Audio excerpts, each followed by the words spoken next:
Hello friends, good evening to all of you. Welcome back to our channel. तो स्वागत है आप सभी का एक बार फिर से हमारे चैनल में। और आज हम लोगों ने जो है तैयार किया है आपके लिए लेबर की जो थर्ड स्टेज है उसके बारे में। पहली और सेकंड स्टेज आप लोगों ने हमारे पिछले वाले वीडियोस में देखी होगी। आज की जो हमारी स्टेज है वो है थर्ड स्टेज। आज हम थर्ड स्टेज के बारे में पढ़ेंगे। थर्ड स्टेज में क्या क्या जो प्रोसेस है उसके बारे में आज हम लोग डिटेल्स में देखेंगे। तो चलिए फ्रेंड्स, शुरू करते हैं फिर आज का हमारा session. Third stage of labour. देखिए, थर्ड स्टेज की जो डेफिनेशन है ज़रा उसको देख लेते हैं। The third stage of labour begins after the baby is born and ends when the placenta separate from the wall of the uterus and is pass through the vagina. देखिए, मैं आपको बता देता हूँ कि अगर आपने पिछला वाला वीडियोस देखा है तो उसमें आपने देखा होगा कि जो सेकंड स्टेज जो होती है वो कहाँ से कहाँ तक होती है। सेकंड स्टेज जो है वो हमारी फर्स्ट स्टेज हमारी जो है सर्वाइकल डायलेशन तक ख़त्म हो गई थी। लेकिन जो सेकंड स्टेज है उसमें क्या होता है, सर्वाइकल डायलेशन होता है सेकंड स्टेज में। सर्वाइकल डायलेशन फर्स्ट स्टेज में सर्वाइकल डायलेशन हो गया था। सेकंड स्टेज में क्या होता है, हमारा फीटस का एक्सपल्शन हो जाता है। फीटस का एक्सपल आउट हो जाता है। उसके बाद में जब बच्चा जब डिलीवर हो जाता है, उसके वहाँ तक जब बच्चा डिलीवर फीटस बाहर आ गया, वहाँ तक हमारी जो थी सेकंड स्टेज थी। लेकिन थर्ड स्टेज में क्या होता है, जैसा कि इसमें लिखा है कि the third stage of labour begins after the baby is born. यानी कि जो थर्ड स्टेज है वो कब से शुरू होती है, जब बच्चे का जन्म हो जाता है, जब बच्चा बाहर आ जाता है, उसके बाद में क्या होता है, थर्ड स्टेज प्रारंभ हो जाती है। And when the placenta separate from the wall of the uterus. ये जो है इसका जो एंड होता है थर्ड स्टेज का, इसका जो एंड होता है, बच्चे का जन्म तो हो गया है, अब इसमें क्या होगा, प्लेसेंटा जो है, जब प्लेसेंटा का एक्सपल्सन होगा तो प्लेसेंटा का एक्सपेल किस कंडीशन में होगा, किस तरह से होगा, उसके बारे में इसमें दिया हुआ है। इसमें जो इसका अगर इसको हम मेन एक वर्ड में अगर इस डेफिनेशन को देखें तो इस एक वर्ड में इस डेफिनेशन का आंसर है कि थर्ड स्टेज में प्लेसेंटा का एक्सपल्शन होता है। ठीक है, थर्ड स्टेज में क्या होगा, प्लेसेंटा जो है हमारा उसका एक्सपल्शन होगा, प्लेसेंटा बाहर आ जाएगा। तो इसमें लिखा है जैसे कि बेबी बॉर्न हो गया, उसके बाद में क्या है, placenta separate from the wall of the uterus and is passed through the vagina. Placenta का सेपरेशन होगा कहाँ से, यूट्रस की वॉल से। ठीक है, यूट्रस की वॉल से प्लेसेंटा का सेपरेशन होगा और वो बाहर हो जाएगा किसके द्वारा, वेजाइना के द्वारा। This stage is often called delivery of the after birth and is the shortest stage of labour. देखिए, ये जो स्टेज है, ये स्टेज जो है डिलीवरी के बाद में होती है, जब बच्चे का जब जन्म हो जाता है, after birth and is the shortest stage of labour. ये स्टेज बच्चे का जन्म हो गया, उसके बाद में प्लेसेंटा का एक्सपल्सन होगा, और ये जो स्टेज है इसको लेबर की सबसे शॉर्टेड स्टेज भी बोला जाता है। मतलब ये बहुत छोटी स्टेज होती है लेबर की, इसमें ज़्यादा समय नहीं लगता है। तो it is also called placental stage. इसको हम जो है एक यहाँ से क्वेश्चन बनता है कि थर्ड स्टेज को और क्या किस नाम से और जाता है। तो मैं आपको बता देता हूँ कि थर्ड स्टेज को जो है प्लेसेंटल स्टेज के नाम से भी जाना जाता है। ठीक है, तो ये डेफिनेशन हो गई है, आपको अच्छे से समझ में आ गई होगी। मैं एक वर्ड में आपको बता दूं कि सीधा सा इसका आंसर है कि थर्ड स्टेज में क्या होता है, प्लेसेंटा का एक्सपल्शन होता है। ठीक है, अब हम देखते हैं इसमें कि और आगे क्या दिया गया है। देखिए, इसमें दिया है the duration of the third stage, यानी कि थर्ड स्टेज का जो ड्यूरेशन होता है उसमें कितना समय लगता है। ठीक है, तो इसमें दिया है, पहला पॉइंट है इसमें, duration of third stage in primary gravida 15 to 20 minutes. देखिए, प्राइमरी ग्रेविडा में जो समय लगता है थर्ड स्टेज में वो 15 से 20 मिनट लगता है। ठीक है, और नेक्स्ट क्या है इसमें, and duration in multi gravida also 15 to 20 minutes. देखिए, पहली और सेकंड स्टेज में आपने देखा होगा कि प्राइमरी ग्रेविडा और मल्टी ग्रेविडा में जो ड्यूरेशन था वो दोनों में अलग अलग था।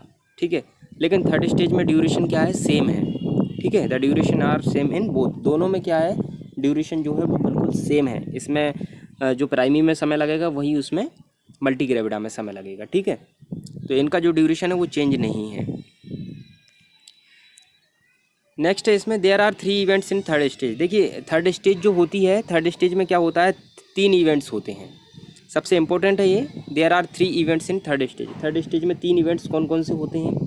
पहला है इसमें सेपरेशन ऑफ प्लेसेंटा, ठीक है, यानी कि प्लेसेंटा का क्या होगा, सेपरेशन होगा। प्लेसेंटा अलग होगा, जहाँ से जो प्लेसेंटा रहती है वो जो अटैच रहती है यूट्रस की डेसीडुआ पे, जो डेसीडुआ जो एक लेयर रहती है यूट्रस की, वहाँ पे क्या होता है, प्लेसेंटा अटैच रहती है। लेकिन जब बच्चा डिलीवर हो जाएगा उसके बाद में क्या होगा, प्लेसेंटा का क्या होगा, डेसीडुआ से सेपरेशन होगा। तो पहला है इसमें सेपरेशन ऑफ प्लेसेंटा। दूसरा है इसमें descent of placenta. Descent of placenta का मतलब ये है कि डिसेंट का मतलब मैंने आपको कल भी बताया था कि डिसेंट का मतलब है कि डाउनवर्ड्स, यानी कि नीचे की तरफ खिसकना। तो प्लेसेंटा क्या होगा, डी अटैच होकर वहाँ से नीचे की तरफ आएगी। तीसरा है इसमें एक्सपल्सन ऑफ प्लेसेंटा, यानी कि प्लेसेंटा का बाहर निकल जाना। तो हम 1 बाय 1 करके इन तीनों इवेंट्स को देख लेते हैं ज़रा डिटेल्स में। पहली है सेपरेशन ऑफ प्लेसेंटा। देखिए सेपरेशन ऑफ प्लेसेंटा में क्या होता है, इसमें दिया है after the birth shape of uterus become discoid and cavity is much reduced. देखिए बच्चे के जन्म के बाद में क्या होता है, जो यूट्रस का शेप है वो क्या हो जाता है, डिस्कॉइड हो जाता है। डिस्कॉइड का मतलब है कि थोड़ा सा जैसे मैं आपको बताऊं, डिस्कॉइड का मतलब थोड़ा सा लूज टाइप का और पाल्पेबल, जैसे मैं आपको आप बता सकता हूं, जैसे पाल्पेबल जैसे हो जाएगा उसका, ठीक है। मतलब वो जो है यूट्रस जो है वो टाइट अवस्था में नहीं रहे, मतलब बहुत कठोर अवस्था में नहीं रहेगा, ठीक है। और कैविटी जो है यूट्रस की वो क्या हो जाएगी, रिड्यूस हो जाएगी, ठीक है। तो ये जो यूट्रस का शेप है वो क्या हो जाएगा, थोड़ा सा डिस्कॉइड हो जाएगा और कैविटी जो है वो क्या होगी, रिड्यूस हो जाएगी। कब, after the birth shape of uterus, ठीक है, मतलब जन्म के, जब बच्चे का जन्म हो जाएगा उसके बाद में, ठीक है। और फिर इसमें क्या दिया गया है, the separation of placenta from decidua spongiosum. देखिए डेसीडुआ स्पोंजियोसम जो है एक म्यूकोशल लाइनिंग है, मतलब एक लेयर है यूट्रस की, जहाँ पे क्या होता है, जो प्लेसेंटा है वो अटैच रहता है।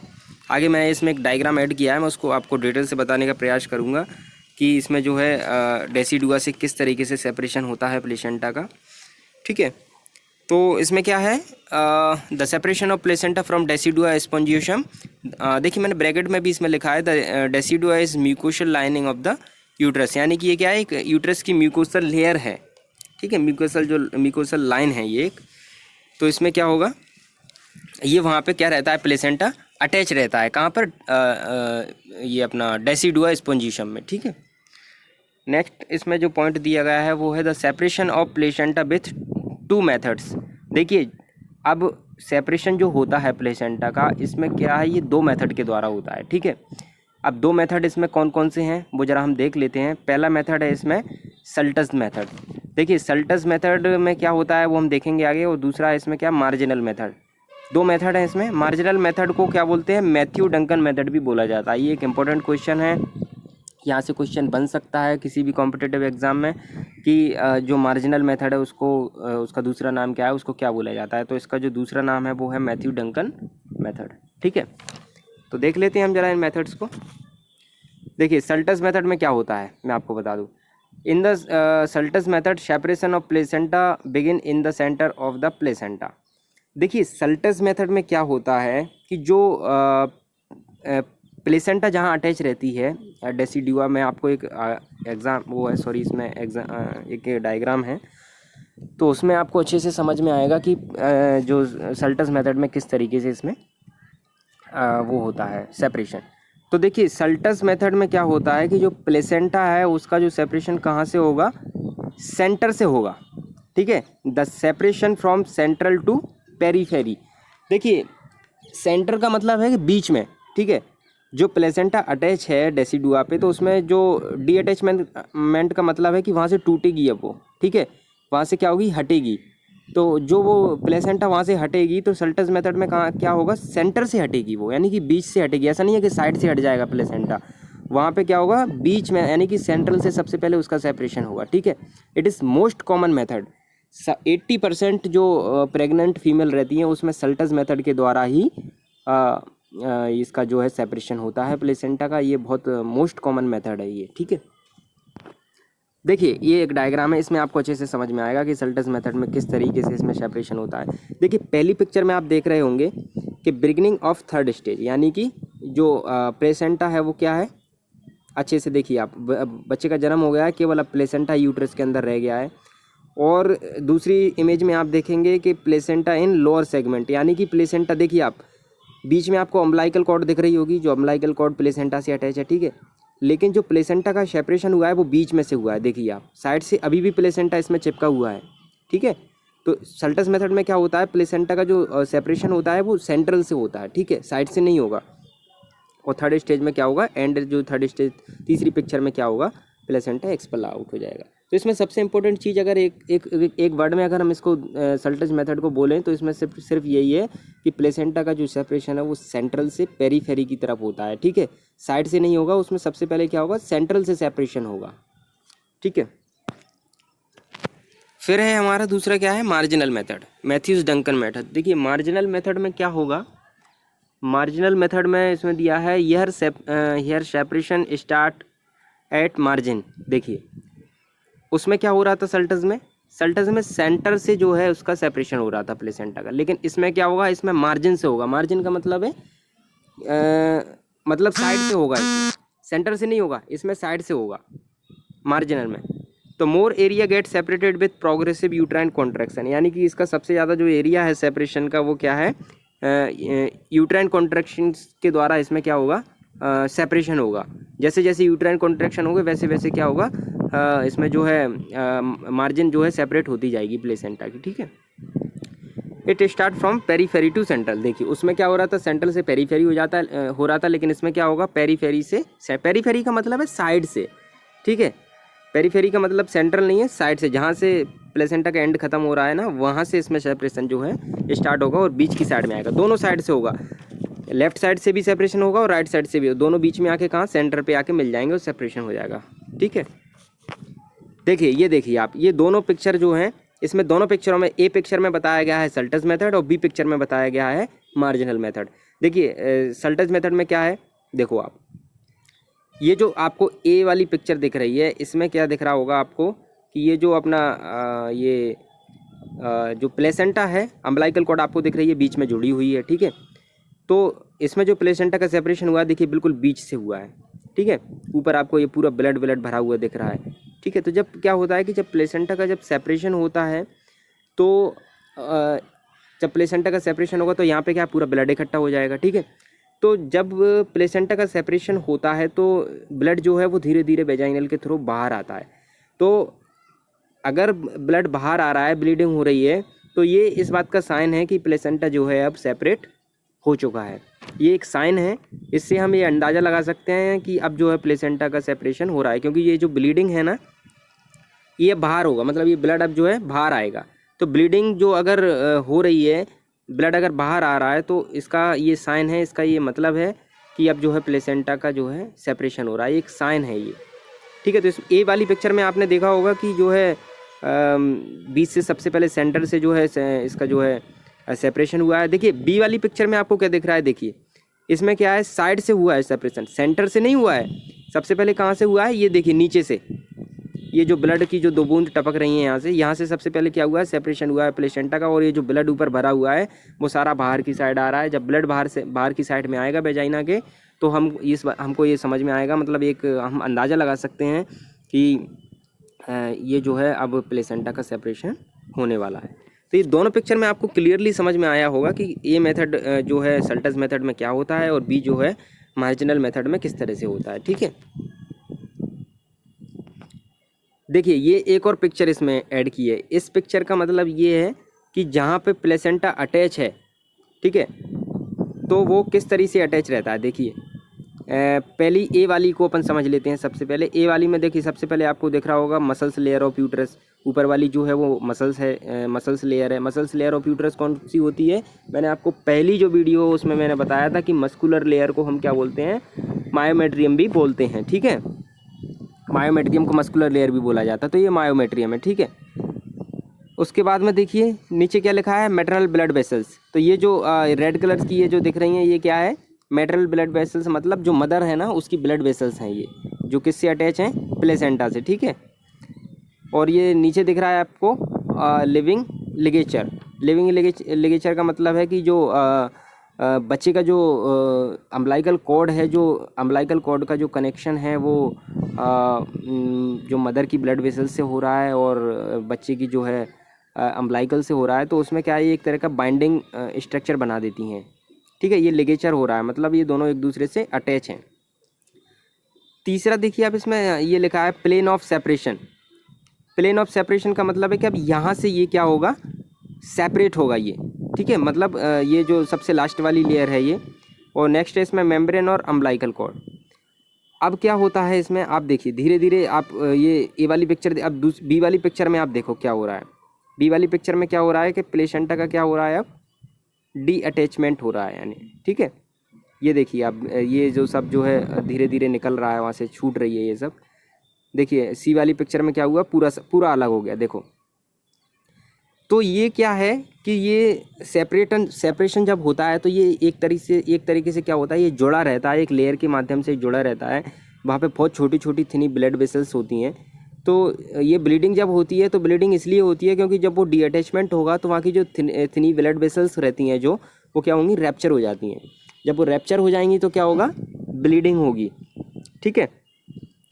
तो इस पिक्चर में आपको अच्छे से समझ में आ गया होगा कि कैसे कैसे प्लेसेंटा इसमें सेपरेशन हो रहा है। ये देखिए ब्लड वेसल्स कोलैप्स हो रही हैं, ठीक है। Blood track between placenta and during decidua completing separation. तो क्या होता है कि जैसे ही जब इसमें प्लेसेंटा का डेसिडुआ से सेपरेशन कंप्लीट हो जाएगा तो क्या होगा? इसमें ब्लड फिल होने लगेगा, मतलब ब्लीडिंग होने लगेगी। तो जब ब्लीडिंग बाहर निकलती है तो ये मैं आपको बता चुका हूँ कि हम एक अंदाज़ा लगा सकते हैं कि सेपरेशन ऑफ प्लेसेंटा का स्टार्ट हो चुका है, ठीक है। तो इसमें क्या है, इसको अगर मैं सिंपल लैंग्वेज में अगर मैं बोलूँ इसको, तो सिंपल लैंग्वेज में इसको आपको समझने के लिए ये है कि जो प्लेसेंटा है वो क्या है? डेसिडुआ से जुड़ा हुआ है, ठीक है। बहुत छोटी छोटी जो थिनी ब्लड वेसल्स हैं, जो लेयर है, उसके माध्यम से वो जुड़ा हुआ है। लेकिन क्या होगा कि अब जब बच्चा बाहर आ गया है तो क्या होगा? वो जो थिनी ब्लड वेसल्स जो रहती हैं वो क्या होगा? वो रैप्चर होने लगेंगी। जैसे ही वो रैप्चर होंगी तो क्या होगा? प्लेसेंटा वहाँ से टूटने लगेगा और टूट के वो क्या होगा? बाहर आने लगेगा, ठीक है। दूसरा इवेंट है हमारा डिसेंट प्लेसेंटा। देखिए डिसेंट प्लेसेंटा में क्या होता है? डिसेंट का मतलब मैंने आपको कल बताया था कि डिसेंट का मतलब होता है कि डाउनवर्ड की, नीचे की तरफ खिसकना, यानी कि नीचे की तरफ आना। तो अब क्या होगा? इसमें प्लेसेंटा नीचे की तरफ आएगा। सेपरेट हो चुका है प्लेसेंटा अब, ठीक है। क्या हो गया? सेपरेशन हमने पढ़ लिया, यानी कि डेसिडुआ से क्या हो गया? प्लेसेंटा हट गया, वहाँ से टूट गया वो। अब क्या होगा? वो नीचे की साइड आएगा। कहाँ आएगा नीचे की साइड? यूट्राइन सेगमेंट में, यानी कि अपनी जो वेजाइनल है उसमें, वेजाइनल कैनाल, बर्थ कैनाल में आएगा। देखो इसमें लिखा है after the separation of placenta. After the separation of placenta मतलब प्लेसेंटा सेपरेशन होने के बाद में the placenta moves downwards the birth canal and through the dilated cervix. अब इसमें प्लेसेंटा क्या होगा? सेपरेशन के बाद में प्लेसेंटा मूव होगा डाउनवर्ड्स, यानी कि नीचे की साइड में वो जाएगा और क्या होगा? बर्थ कैनाल में जाके पहुंच जाएगा। बर्थ कैनाल में जाके वो सर्विक्स डायलेटेड के माध्यम से क्या होगा? यूट्राइन सेगमेंट में पहुंच जाएगा और यूट्राइन सेगमेंट में पहुंच के क्या होगा? ये वहाँ तक पहुंच गया, ठीक है। डिसेंट प्लेसेंटा में सिर्फ इतना ही होगा कि वहाँ से जो है डाउनवर्ड्स खिसक गया ऊपर से सेपरेट होके, ठीक है। फिर नीचे इसमें क्या होगा? थर्ड इवेंट देखिए, एक्सपल्सन ऑफ प्लेसेंटा। डिसेंट होने के बाद में क्या होगा?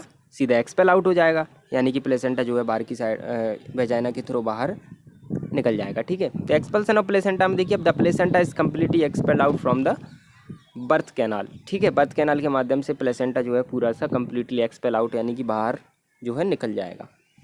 तो ये जो है 3 इवेंट्स हैं स्टेज 3 के, थर्ड स्टेज के। ये जो 3 इम्पोर्टेंट इवेंट्स हैं ये हमने देख लिए। पहला है सेपरेशन ऑफ प्लेसेंटा, ठीक है, दूसरा है डिसेंट ऑफ प्लेसेंटा और तीसरा है एक्सपल्सन ऑफ प्लेसेंटा। ठीक है, तो आपको समझ में आ गया होगा कि तीनों में क्या क्या होता है। पहली में क्या हो रहा था, सेपरेशन ऑफ प्लेसेंटा में प्लेसेंटा का सेपरेशन हो रहा था दो मेथड में से, एक तो होता है सल्टस मेथड और एक दूसरा होता है मार्जिनल मेथड।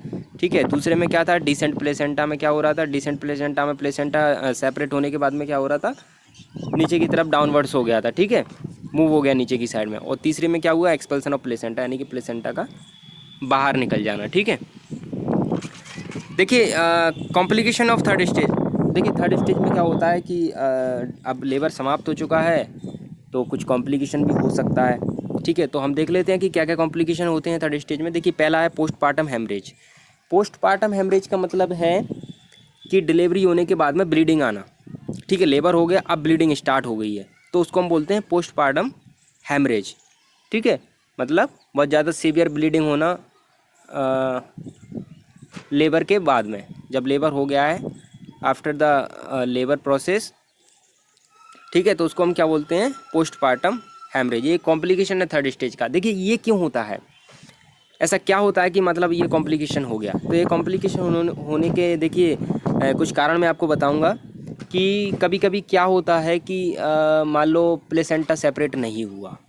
ठीक है, एक नेचुरल प्रोसेस रहती है कि प्लेसेंटा का सेपरेशन होता है, लेकिन अगर मान लो नॉर्मल जो माना जाता है तो वो 20 या 30 मिनट माना जाता है कि 20 या 30 मिनट में अगर सेपरेशन प्लेसेंटा का नहीं हुआ है तो फिर जो है उसको क्या करना पड़ता है, हमको जो है मैनुअली रिमूव करना पड़ेगा, या फिर उसको जो है मेडिकल माध्यम से उसको या सर्जिकल माध्यम से उसको जो है रिमूव करना पड़ेगा। तो अगर मान लीजिए उदाहरण के लिए प्लेसेंटा हमारा बाहर नहीं आया, ठीक है, बच्चा तो बाहर आ गया, अब प्लेसेंटा जो है अंदर रह गया, अब क्या होगा, तो हम कुछ जो हमारे हेल्थ केयर वर्कर या कुछ ऐसे जो डिलीवरी करवा रहे हैं, तो वो क्या करते हैं कि वो सोचते हैं कि प्लेसेंटा का सेपरेशन तो हो गया है, बस बाहर पकड़ के खींच लो। तो कुछ क्या करते हैं, उसको बाहर पकड़ के अम्बिलिकल कॉर्ड से बाहर पकड़ के उसको क्या करते हैं, पुल आउट करते हैं।